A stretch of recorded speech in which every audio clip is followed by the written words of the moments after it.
heading towards the big day. How are you feeling as we head towards your retirement date? I I don't really know how to answer that.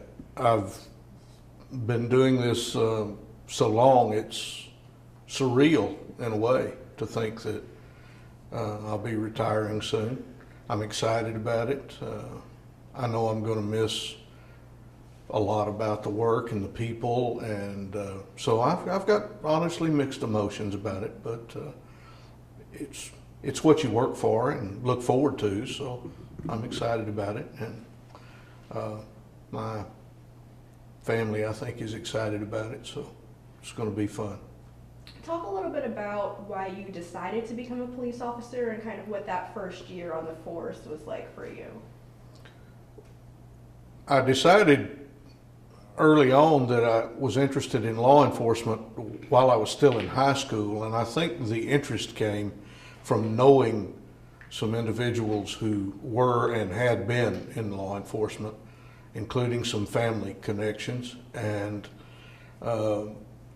as a youngster, I had the opportunity to know some of these individuals and to ride with them, and I think the die was cast. It was one of those things that I just thought I would thoroughly enjoy doing, and I was proven right. And then what was that first year like for you? Steep learning curve. I've been in law enforcement long enough that in the state of Texas, when I started, you didn't have to go to an academy before you went on the street, which was not very wise. And so I was given a set of car keys and said, your patrol car is parked in the back, and go do what's right and call me if you need anything, sort of thing. And it was not a well-developed training process. It was learn as you go. And fortunately, I had people around me that wouldn't let me fall too hard. But it's completely different now. In those days, it was much more about low technology. We didn't have a lot of the technological tools that we have now, and it was more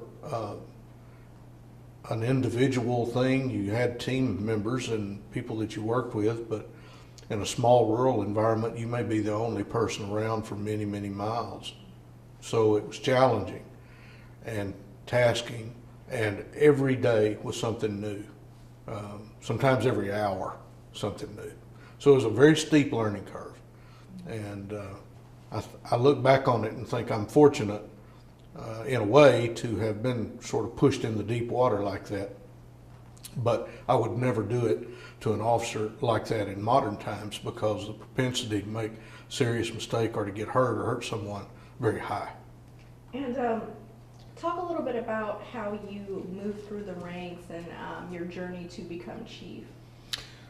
I sort of had an atypical career progression in that regard. I actually started in communications as a dispatcher, and then I went to work as a police officer and worked from there.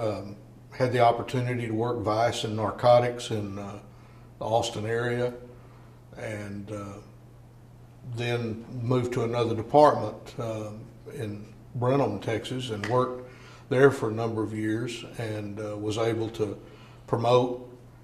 And from there, I took a training route. Because I had done special investigations and tactical work, I was asked to come and run some training programs at Texas A&M University. And so I took a position there as a program manager for special operations training. And from there, I worked a number of years and determined I wanted to be a chief. And so as I left that job, I was hired as a chief in a small town in North Texas, and then 5 years later came here. Nice.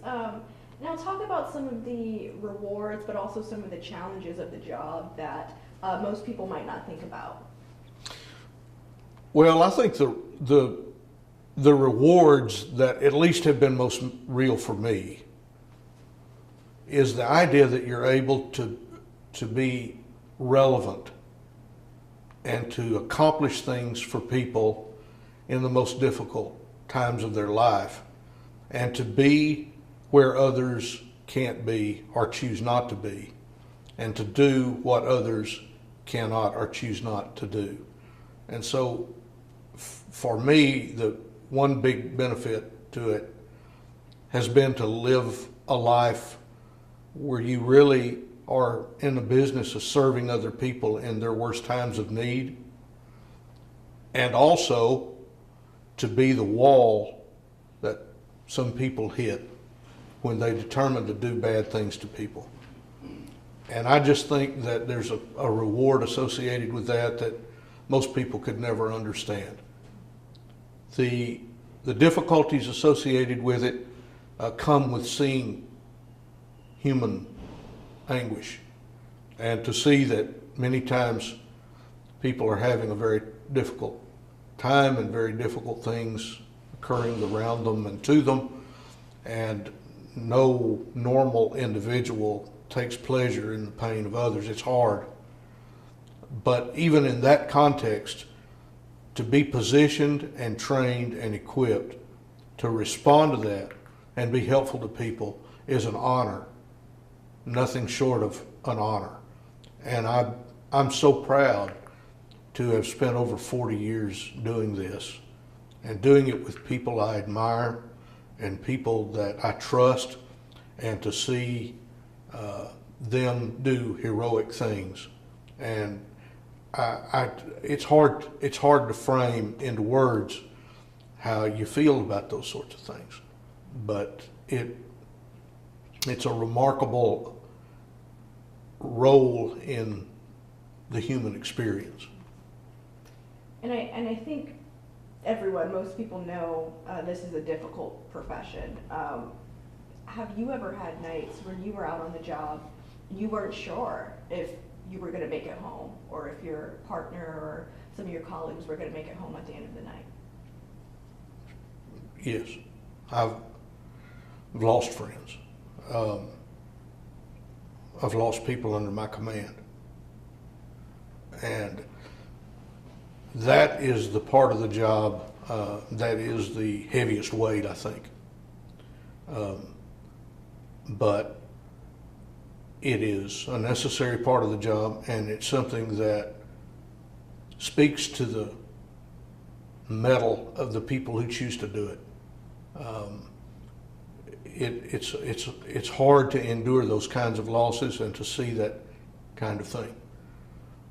But there's a certain amount of dignity associated with the sacrifice associated with service. And that's one of the things that makes me so proud. Over your 20-plus year career, are there any cases in particular that stand out for you for you guys being able to make the most change, or just being the most memorable? Oh, I've got a lot of cases like that in my mind. Cases where we were able to make an impact. We were able to capture an individual that needed to be captured. I've been impacted so many times by so many of these cases that they're too numerous to mention.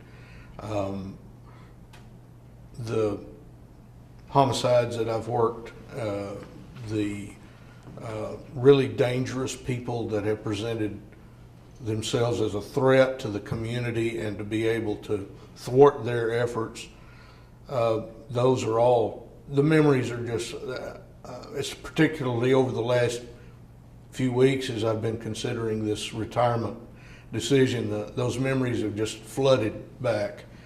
And the people that were there, and the things that were done, too many to mention. I've inventoried the first homicide I ever worked, the first robbery suspect I captured, the first DWI I arrested, the first drunk. And some of them are tragic when you look back on them, but some of them are hysterical. it's just, there's so many things that happen on this job. It's just amazing what you see. And some of them, you just can't help but laugh because of the comedy associated with some of it. But then there's the tragic side. And so your emotions kind of swing wildly to and fro when you have those memories. In what ways would you say you feel you and your department have changed the city for the better and kind of worked to really clean up the streets? I would leave most of that to others to measure. I hope we have been effective, and I think we have been. Harker Heights doesn't look anything now like it did 22 years ago, but that's a team effort. And that's because a lot of people worked very hard to do a lot of things. And any success that I've enjoyed has been because of the people around me. It's really not to my credit. And so I think that I'm proud of the work that's been done here. I'm proud of the city. I'm proud of its leadership. I'm proud of the decisions that have been made strategically for many years to make this community what it is. If I played a small part in it, then I'm proud of that. But I don't think any individual can claim that they are responsible for those changes. How would you say policing has changed over the past 2 decades? Because, now there's, we see on the news, everything that's going on in the camera phones. Does that make it harder for you guys to go out and do your job and kind of gain that trust in the community? I think that it probably doesn't make it any more difficult. I think that it creates an environment that police officers need to be aware of, and that's not altogether bad. I think that the concerns that most law enforcement officers have is sort of a gotcha mentality. I'm not ashamed of anything that we do. I'm not ashamed of any aspect of the work that we do. But I am not fond of having things distorted or taken out of context, which can happen with sound bites and with short video clips. And to have dispersions cast on people who are honorable and desirous of doing only a good work, that troubles me some. But I think I speak for most law enforcement officers when we say that we're not ashamed of what we do and we're not afraid of being recorded, never have been. And some may choose to believe or disbelieve that statement. But after 40 years, not 2 decades, but 4 decades of doing this, I can assure you that I've never associated with police officers who felt differently. There are many things about our work that should not be within the public view because of the integrity of investigations that have to be protected, the privacy of individuals involved. There's a lot of reasons that the whole world shouldn't know every detail of what we do. But in the primary concern that people have about policing, and that is the conduct of police officers toward citizens, that's all fair game. Don't have a bit of problem with that being seen by everyone in every context, provided it doesn't hurt my effort to close a case or to capture a villain or to serve someone who's innocent. And so those things, it's a balance. And I think it's like anything else in the world. Reasonable people have a reasonable view of reasonably complete information. But if you lose reason out of any of those components, you're going to come up with an erroneous conclusion. And we, as well as all of us, every citizen, needs to reaffirm our commitment to be reasonable and factual and honorable in how we view the conduct of anyone. I have that responsibility toward the people that I'm dealing with, and I expect nothing less from our community that we serve. So what's next for you? I'm still going to be involved in the profession. I do training around the United States. I present leadership training and do some consulting work, and I'm going to continue to do that. I'll just do it at my own time and according to my own schedule. I'm also going to do some writing. I have some projects I would like to do in that regard. And not to sound sort of stereotypical here, but there's some family things I want to do. And I don't think I will take up the rocking chair by any stretch of the imagination. I'm not wired to do that. I've got a lot of things I want to accomplish. But it's going to be at my pace, and I'm going to experience something new, and that is I'm going to turn the phone off at night and see what it feels like to sleep without one ear cocked toward the phone and one eye open, and I look forward to that. How difficult will it be to, or frightening, I'm not sure, will it be for you to kind of start this new chapter and kind of figure it out as you go, I suppose? That's a good way of asking the question, and I wish I had a better answer. I don't know. I've never done anything in my adult life except police work, and done it at a level that was reasonably fast-paced, and I don't know how I'm going to turn that off, and I don't suspect I will. I don't know how I'm going to feel, and that's why maybe I have a little bit of a mixed emotion. I've always been told that when you get ready to retire, you'll know when it's time. I don't feel that way.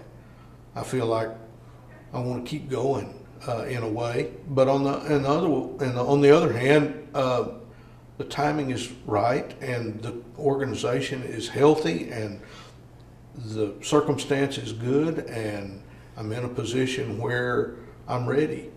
But I don't know how I'm going to react to it. I suspect it'll take some time to adjust. Everybody I know who has retired from this profession and from the military and other similar professions, they all say there's an adjustment period. And so, but I'm going to adjust at my own pace, and I think I'm going to even enjoy that.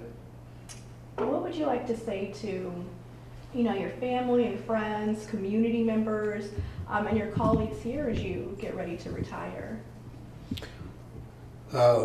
Way too much to say, I suppose. The fact is, no one is ever successful based wholly on their own efforts. I've been supported unbelievably by the city of Harker Heights. The city council, the city management team here, exceedingly mature, competent paradigm of operations. They've always provided me as the chief of police with the support, the tools, and the encouragement to move ahead to do what needed to be done. My police department is a group of people that I cannot explain the pride that I have in these people. They are quality individuals who love to work. Their attitudes are always great. They never fade from a challenge. They are energetic about getting the work done and honorable and ethical in the way in which they address it. I'm going to miss them in ways that I could not possibly explain. To the community out there, this community has been supportive of us. The citizenry here appreciates the work that this police department does. And to all of them, I would say nothing will change except it will get better. None of us own these jobs. This job, this title, this possession is not something that's mine. I've only been a steward of the chief's job for 22 years. A highly competent man is going to succeed me, my deputy chief. He has an extraordinary law enforcement background. The people here will not lose a bit of energy in getting the work done, and I would encourage everyone to have confidence in the future. It's just going to get better. It's not my job. I just had the honor of holding it for a while, and now it's time for somebody else. It's going to be great. After such an extensive career in law enforcement, do you have any wise words or any advice for people thinking about getting into law enforcement or just incoming officers? Yeah, do it. Go into it understanding the job is not about you. It's not about how it benefits you. It's not about what is in it for you. It is a job of sacrifice. But there is nothing more rewarding than to do something on the behalf of other people. And so don't think about this job. If you're considering entering this profession, don't think of it as something you will love. Think of it instead of the impact it will have on the people you love. Do this job for others. Put them first. Sacrifice everything if necessary to do it right. Because in that is a unique nobility that is not common in the world today. To be willing to step out front and to take risk on behalf of others is an honorable and noble cause. And if you don't come into it thinking in terms of that, then you will be distracted by the difficulties associated with it. I've been able to do this 40 years because I believe so strongly that I was beneficial to people at one point or in one way or another every day of that tenure. The day that you stop worrying about how you're benefiting others is the day you ought to get out of this work. And so for those who are interested in it, I say do it. You will not be disappointed if your priority is to serve and to do what others can't do, to be on the spear point of our society and to do what is right to make this nation great and continue to make it greater every day. We are the guardians of the Constitution. We are the guardians of people's lives. And if you see it that way, there is no more rewarding effort that you could possibly find than to be a police officer.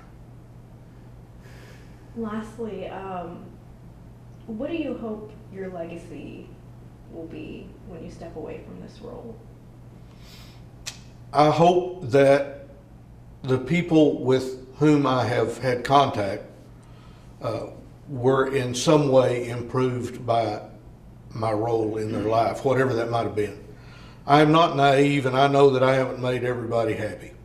And I know that there are people out there who didn't see what I did as a service to the community or to them. I understand that. I can't make everybody happy in this job. But what I do hope is that I'm leaving it better than it was when I got it, and that people were benefited by knowing me. Most of all, I want my family to not be ashamed of me. I want them to be able to recognize that the things that I have done and tried to do have been oriented toward those goals. And if that's just a little bit of what happened, then it was 40 years well spent. Is there anything else you'd like to add or you want our viewers to know about your story, your journey? No, I think that when I have an opportunity to tell anyone about police work, what I tell them is that it is a role that puts you in a ringside seat to the greatest show on earth. You see everything, bad and good, ugly and beautiful. And to be resilient and to take those experiences and to cause them to forge you into a better servant for other people is a remarkable journey. And it is a job that most people understand only through the lenses of television and movies. It's a job that they don't see the backside of it very often and how it really works behind the scenes. And It is sometimes boring. It is sometimes entertaining. It is sometimes punctuated by sheer terror. But throughout all of it, it's a worthwhile effort, and it is a critical need in our communities. And I think that I would ask people, as best they can, to try to understand it in that context.